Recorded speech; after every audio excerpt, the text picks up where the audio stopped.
Teman-teman, Indonesia tidak henti-hentinya mendapatkan isu negatif. Padahal baru-baru saja MSCI telah memberikan informasi ancaman kecil bahwa mereka bisa menurunkan kasta IHSG menjadi frontier market. Lalu bursa kita mengalami trading halt sampai 2 kali. Indonesia tidak diam saja, bahkan pemerintahnya mulai dari OJK, bahkan Menteri Keuangan kita terus mengupayakan agar tidak sampai terjadi penurunan kasta dari emerging market menjadi frontier market. Itu Danantara ikut turun tangan, bahkan BPJS ikut turun tangan, dan kelihatannya dalam beberapa hari ada terjadi rebound di IHSG. Tapi teman-teman, tidak lama kemudian pada saat Kamis malam muncullah berita negatif baru di Indonesia. Sekarang giliran Moody's memberikan penurunan rating di market outlook Indonesia. Awalnya mereka memberikan standar atau neutral berubah menjadi negatif. Tentunya ini akan membuat institusi asing merasa semakin khawatir dengan investment yang ada di Indonesia. Dan pada saat berita itu muncul Kamis malam, pada saat hari Jumat, market merespon dengan tidak baik. IHSG terjadi gap down pada saat pembukaan pasar dan ditutupi dengan minus 2%.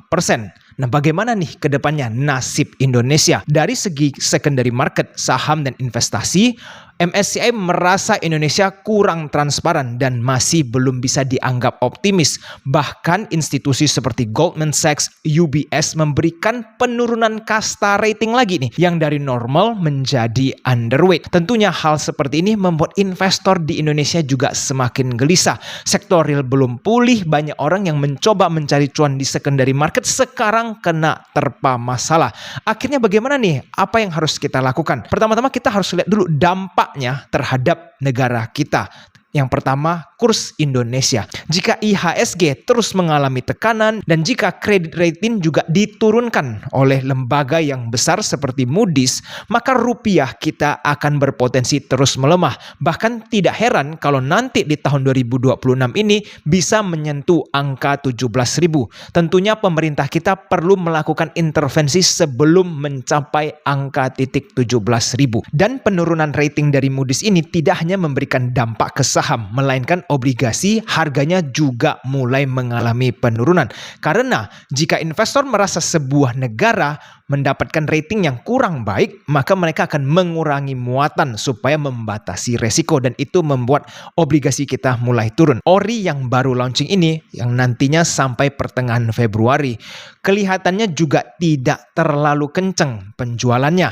Pada saat video ini dibuat, yang tenor 3 tahun masih lebih dari setengah, dan yang tenor 6 tahun masih lebih dari 75%. Padahal kurang dari 2 minggu lagi nih masa penawaran ORI tersebut. Jika penjualan ORI tidak terlalu laku sampai nanti menjelang penutupan penawaran, maka kemungkinan pemerintah yang akan menyerap itu semua. Kalau kita lihat teman-teman, ini menjadi PR besar untuk Danantara. Dan saya yakin teman-teman juga pasti masih ingat, Danantara awalnya itu dibentuk untuk membantu ekonomi Indonesia semakin maju. Mereka bisa nih invest ke sektor real, membuka lapangan kerja, memberikan added value supaya ekonomi Indonesia bisa bertumbuh. Tapi teman-teman, gara-gara kemarin masalah MSCI, Danantara jadi harus mengalokasikan dana menyerok saham-saham di Indonesia agar tidak jebol terlalu parah. Dan sekarang giliran Moody's menurunkan market outlook, obligasi yang kena. Nanti Danantara harus sisihkan dana lagi untuk menahan harga obligasi. Lalu pertanyaan saya, uang yang tersisa untuk injek ke sektor real itu akankah masih cukup?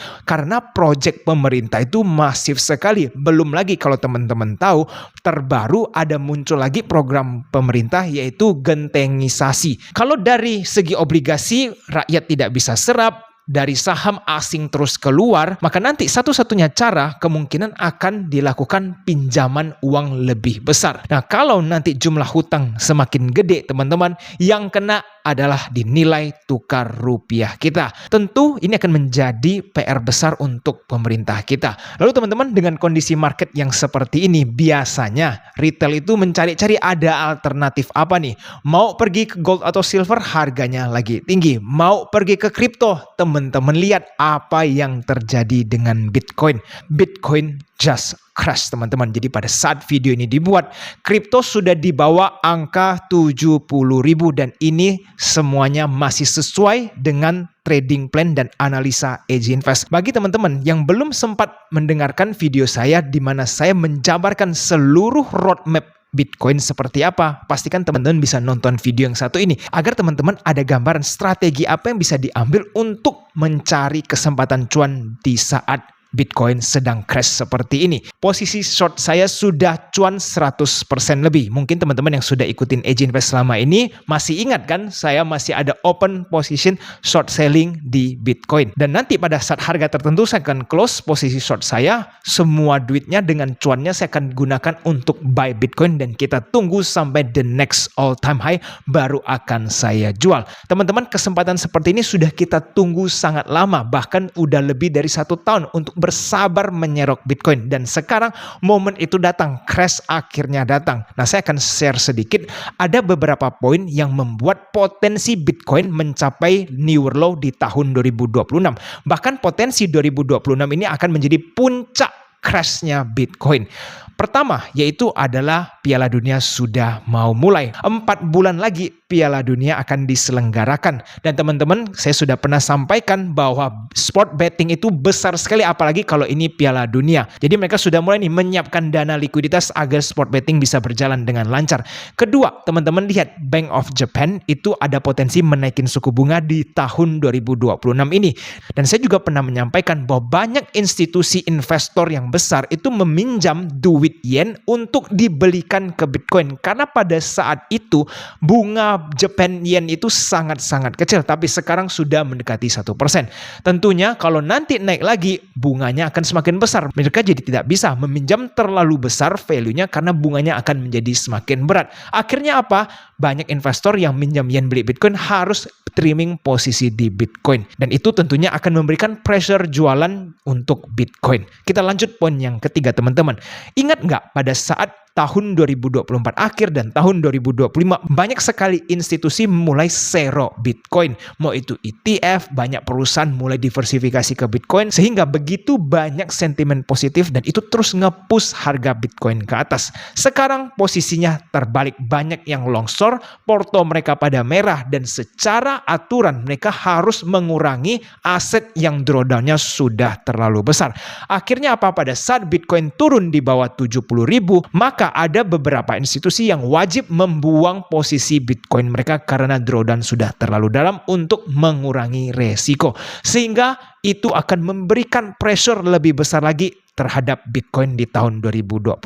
Dan poin yang terakhir teman-teman tentunya dengan hebohnya Epstein File ini yang telah dipublish di pemerintahan Amerika. Kalau teman-teman pelajari itu sudah tingkat parah semua ya kasus-kasus Epstein File ini dan salah satunya ada kaitan dengan Bitcoin. Ada yang menduga bahwa Epstein itu adalah salah satu owner Bitcoin. Ada juga yang mengatakan bahwa Epstein itu adalah salah satu pendonor terbesar untuk timnya Bitcoin. Dan tentunya ini menjadi image yang sangat buruk untuk Bitcoin. Kenapa? Karena duitnya Bitcoin ini dipakai untuk melakukan hal-hal kriminal yang sangat-sangat mengerikan teman-teman. Sehingga ada orang-orang tertentu yang punya mindset bahwa ngapain mereka mempunyai aset investment yang isinya dipakai untuk hal-hal kriminal dan sangat-sangat kotor. Dan tentunya itu akan memberikan pressure jualan di Bitcoin juga.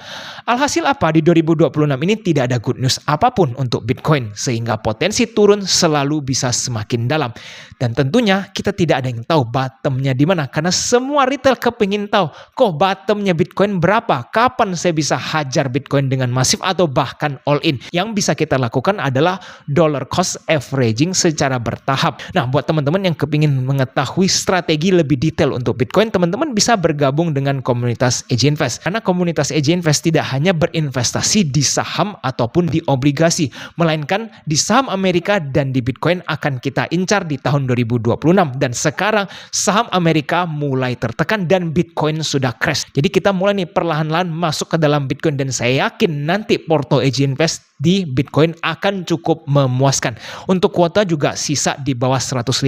Kalau sudah 150 seat ini terpenuhi, maka AJ Invest sudah tidak akan menerima member baru. Bagi yang tertarik bisa segera klik link yang ada di kolom komentar di bawah. Oke, sekarang kita lanjut. Strategi kita ini bagaimana kok kalau melihat market seperti ini? Obligasi lagi susah, sektor real lagi susah, IHSG kita kena terpa masalah tiada henti, dan kripto lagi crash. Apa yang bisa kita lakukan teman-teman? Oke, jadi kita akan mulai dari saham dulu. Untuk di saham teman-teman, jangan banyak bergerak. Teman-teman yang suka scalping, stop scalpingnya. Saya ingatkan sekali lagi, it's not the time to do scalping. Kalau teman-teman kepingin scalping awal tahun 2025, pada saat market lagi heboh naik, konglo lagi naik, itu scalping setiap hari tidak ada yang larang. Besok kita nggak tahu bisa muncul berita buruk apa, nanti gap down teman-teman lupa exit di posisi scalping. Akhirnya lossnya malah bisa kena belasan persen dalam satu hari. Jadi teman-teman jangan terburu-buru belanja saham, apalagi para scalper. Nah lalu untuk yang para swing trade bagaimana? Kalau menurut saya tidak perlu terlalu banyak posisi swing pada saat market tidak menentu seperti ini. Karena kalau kita belum melihat ada potensi good news yang membuat IHSG bisa naik ke atas, maka kan IHSG kita bisa asumsikan cenderung sideways atau ke bawah. Jadi dari sisi risk and reward tidak menarik, turunnya bisa gede, naiknya terbatas. Nah kalau udah seperti itu risk rewardnya, lebih baik teman-teman parkir duitnya di RDPU atau di obligasi pemerintah atau di obligasi korporat. Sampai nanti ada peluang yang baik teman-teman mau beli saham, tidak ada masalah. Lalu di sisi lain buat teman-teman yang masih belum punya Bitcoin sama sekali, this year is going to be the best year for you guys to entry. Kalau teman-teman bisa mendapatkan harga yang bagus untuk Bitcoin, duit teman-teman bisa saja kali 2 atau bahkan mencapai kali 3 dalam waktu 3 tahun ke depan. Karena ingat, Bitcoin itu untuk mencapai all time high berikutnya bukan butuh 3-6 bulan, melainkan 3-4 tahunnya teman-teman. Jadi kalau serok Bitcoin jangan mau cepet-cepet cuan, hold sampai nanti dia all time high baru kita jual barang. Di situ kita semua bisa mendapatkan cuan yang maksimal. Dan teman-teman, saya ingin sharing pandangan saya terhadap emas untuk tahun-tahun yang akan datang. Kelihatannya emas akan sedikit berbeda dibanding 10 atau 20 tahun yang lalu. Kenapa? Karena sistem keuangan dunia sudah mulai bermasalah, yang dimana semua negara terus mencetak uang dan diperparah oleh COVID. Jumlah peredaran uang yang terlalu masif, satu dunia debtnya menjadi semakin besar, dan kelihatannya inflasi bisa menjadi out of control. Yang saya lihat, emas itu adalah sebuah aset instrumen untuk menahan inflasi agar tidak naik terlalu tinggi, karena efek inflasi kelihatannya akan semakin besar dampak dari cetak uang terlalu banyak during era COVID. Nah, sehingga kenapa semenjak COVID emas bisa terus mengalami kenaikan secara konsisten.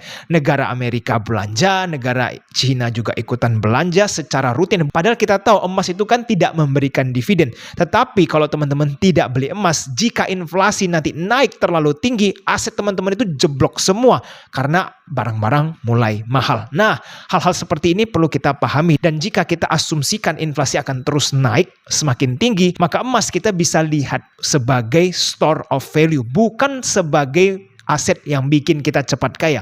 Kalau nanti ada ketemu nih momen emas terjadi koreksi yang lumayan besar, teman-teman kepingin mulai serok perlahan-lahan emas, boleh-boleh saja. Karena secara fiat, saya rasa seluruh negara sedang ada masalah dalam currency mereka. Karena kalau kita simpan terlalu banyak aset dalam bentuk fiat, jika fiat monetary policy ini berubah, maka bisa saja resiko itu cukup besar untuk kita semua. Dan emas bisa menjadi salah satu aset untuk store of value. Dan tentunya Bitcoin juga menjadi salah satu aset menahan inflasi tersebut. Nah, momen crash seperti ini, institusi yang belum sempat masuk ke dalam Bitcoin tentunya ada mendapatkan kesempatan. Dan retail-retail yang tidak FOMO dan baru mau mulai masuk, ini juga menjadi kesempatan kalian untuk menyerok Bitcoin. Ada satu hal yang saya khawatirkan, yaitu adalah pertumbuhan ekonomi yang ada di Indonesia. Kalau kita lihat lihat secara angka, memang pertumbuhannya di atas 5%. Tapi kalau menurut keyakinan saya, angka ini bukan mencerminkan pertumbuhan real, melainkan ini didorong dengan barang-barang yang semakin mahal. Jika barang semakin mahal, karena inflasi mulai meningkat, ada kelihatan peningkatan omset. Nah, di situ bisa saja dipakai sebagai tolak ukur pertumbuhan ekonomi. Nah, saya tidak tahu nih data-data seperti ini dihitung seperti apa. Tapi teman-teman bisa rasakan sendiri, apakah sektor real udah terasa pulih, bahkan mencapai growth yang cukup fantastis, atau sebenarnya ekonomi kita ini malah stagnan atau deteriorate ya, artinya mulai semakin menurun. Nah, teman-teman boleh share di kolom komentar di bawah. Oke teman-teman, semoga video ini bermanfaat. Pastikan manfaatkan kesempatan crash Bitcoin ini sebaik-baik mungkin. Jangan sampai all in, tetapi dollar cost averaging secara bertahap. Dan untuk saham, pastikan hati-hati melangkah. Semakin banyak cash teman-teman, semakin baik untuk mempersiapkan diri di bulan Mei nanti. Kenapa saya bilang bulan Mei? Karena MSCI baru akan memberi kepastian nanti di bulan Mei. Jika MSCI sudah mengatakan Indonesia aman nih akan stay di emerging market, itu asing baru akan masuk. Kalau nanti MSCI memberikan kejutan baru atau bahkan uncertainty yang lebih parah, walaupun tidak langsung menurunkan ke frontier market, asing tetap akan terus keluar dari Indonesia dan itu akan bahaya untuk IHSG. Oke teman-teman, kita semua bertahan di dalam market. Sampai jumpa di video selanjutnya. I'll see you again next time. Bye-bye.